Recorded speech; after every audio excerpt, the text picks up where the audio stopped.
When navigating divorce, so many parents want to make sure their children can still rely on them, feel safe, have those healthy relationships. But co-parenting can come with challenges. This morning, we're hearing from an award-winning lawyer and the author of The Collaborative Co-Parent. Gabriella Pomare joins me now. Good morning, Gabriella. Thanks for doing this.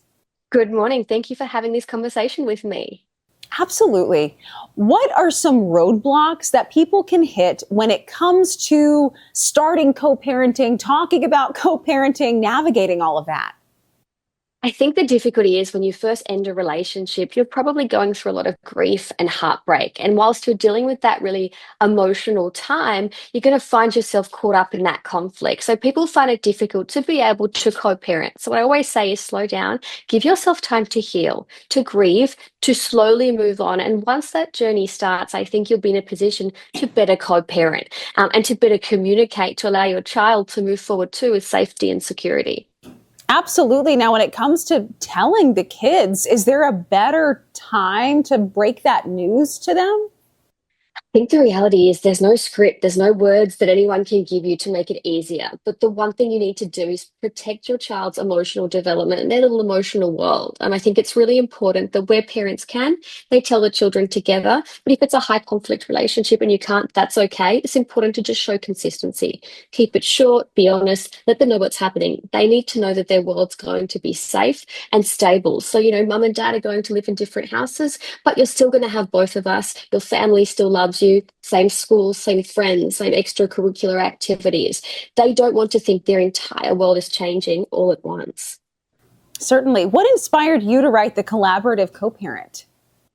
To be honest, when I separated, my son was only one. I was running a law firm, I was managing staff, and I was dealing with all my clients' divorces and separation while I was quietly living through my own. So I didn't have the space around me to fall apart. But what I realized was, even with all my legal knowledge and everything I knew about separation, there was no real roadmap to co-parent. There's no guide that says this is how you do it and this is how you do it, positively and healthily. So I thought I'm going to write something, a guide for parents, so they have practical guidance for how to better co-parent. So things like communication, telling teachers, telling providers, and just waking up and saying, what do I do now? I'm alone. My life path has changed. This probably wasn't on my bingo card. I didn't plan for life to go like this. So what do I do now? And that really was my mission, to change the way children experience their parents' separation and divorce. Absolutely. You talk about 4 modes of communication in your book. Can you explain those? Yeah, I think those pillars really came from living it, right? Not from theory. Parents often tell me, we can't communicate. But I think what they really mean is we can't communicate without turning it into a fight. And I think communication after separation really is a skill. You're no longer romantic partners. You almost become co-managers, of your child's well-being. And that shift can be really hard. So those 4 steps, which are listen, pause, reflect, and respond, are really about creating a buffer between, emotion and action. So if your ex texts you something really inflammatory, criticizing your parenting, the natural instinct is fight back. But when you actually pause, even for something like 30 seconds, you're giving your nervous system a chance to reset, and you reflect on what's really being asked, which often gives you the ability then to respond with more clarity and perhaps respect. Absolutely. Can you talk a little bit about co-parenting through the holidays, birthdays, major life milestones for these kiddos? Well, absolutely. And we've got so many of them coming up, between Halloween, Thanksgiving, Christmas. So I think it's really important that we need to stop focusing on who won that special occasion or that holiday, but rather keeping a child's life stable and peaceful and happy. It's not about where they'll be, and children don't want to feel, torn in two. So plan in advance, plan early. It might be that you share Christmas Eve and Christmas Day, or that you alternate.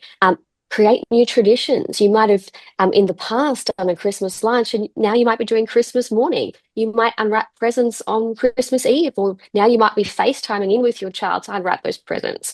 As long as you can show that you're okay with it, a child will adapt. They feel comfortable when they see their parents getting on, or at least communicating in a way that makes them feel safe. So I think the important thing is create that stability for them around the holidays.